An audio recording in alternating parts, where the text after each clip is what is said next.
Welcome to a new Daily Top Askreddit video. Today's topic. What is a good show that got cancelled for no good reason? Basically any Netflix series that people want to keep watching. Mindhunter is one that hurts me deeply. Netflix didn't cancel that one. Fincher decided he had other projects he wanted to do more, and eventually Netflix released the cast from their contract since he wasn't doing anything with it. I wish he'd at least have chosen a new director to finish it rather than abandon it like he did.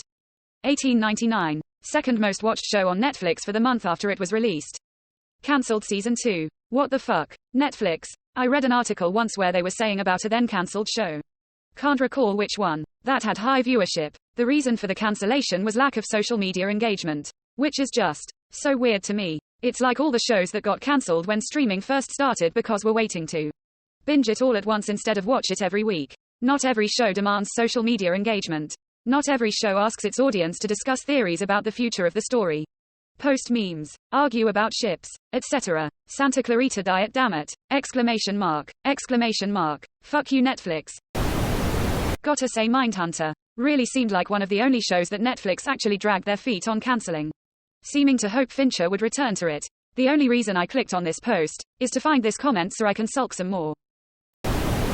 King of the Hill. It was cancelled not because of low ratings or controversy, but because Fox wanted to make room for the new and upcoming comedy, The Cleveland Show. That's not a joke, by the way. That's actually the reason Cot H was cancelled. And The Cleveland Show's ultimate failure has become a running gag on Family Guy, lol. And yet The Cleveland Show is all that they play on satellite now. This is true, but hindsight is 2020.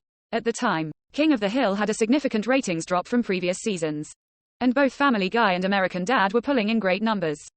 To Fox, it just made sense to change shows.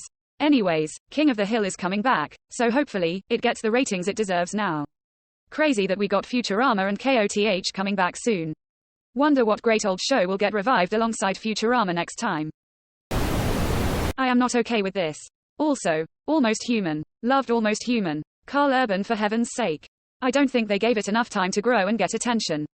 I came in to see if Almost Human was mentioned. The problem is that Fox showed the episodes out of order, which made the story impossible to follow. And people lost interest. They showed episode 1, then episodes 5 to 8, then 3, then 10, then 2, 9, 4, 11 to 13. Because there was a single narrative arc, this was a mess. They did that show so dirty. IANOWT is probably my favorite Netflix-produced series. It's a crime against the entertainment world that it was cancelled. But I'm glad to see Lillis's career flourishing lately.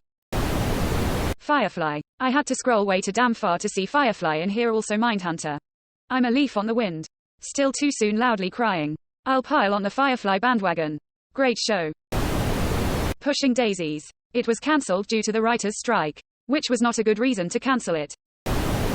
Freaks and Geeks. Yes, and Undeclared was gone too soon as well. Better Off Ted. Viridian Dynamics. Doing the right thing. It's important. What does it mean in business? We have no idea. We know what wrong is. Actually, no, we don't. Because we're a successful company, not some boring ethics professor. Viridian Dynamics. Right and wrong. It means something. We just don't know what. Quote, I contend the episode where they realized that the motion detectors that they installed on the doors, bathrooms and water fountains were never tested on black people is the single greatest half hour of comedy ever. All the guys getting stuck in the elevator, then getting assigned a white guy to follow them. Just gets better and better. I don't even understand why Arrested Development was cancelled. It was one of the greatest comedies ever.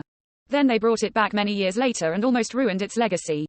From a retrospective I watched on the show, I believe the cancellation was because despite being critically adored at the time of release, it wasn't actually doing so great numbers-wise. It was basically kept alive because it was winning awards and prestige for the studio behind it, but alas, the awards weren't actually pulling in higher ratings. The show didn't truly become a cult classic until after its cancellation, when people started discovering it on DVD and then eventually streaming services. It was more popular in its afterlife than it ever was whilst living. Hence Netflix decided to try a reboot when it became one of the most watched titles on their service. It definitely thrived in a streaming world. In that aspect it was ahead of its time, since a lot of the callbacks could get lost when you were watching weeks later. The Expanse. The last 3 books are the best of the series and include a satisfying ending. There is a time jump of 30 years in the books, but really for the show they could have made it like 5 for the sake of the cast. Not seeing the TV show be fully finished is heartbreaking. At least we got an ending to an arc. The Expanse is 3 stories. the protomolecule in Sol System, the Inaros War, and the Laconian Empire. We didn't get the Laconia arc, but at least the Inaros plot was resolved. But we did get the Laconian teasers. I was so hyped to see the Laconian self-healing armor tech on screen. Dead Like Me. Movie was trash. Series deserved better. It's infuriating how the movie completely undid all of Daisy's growth and arc.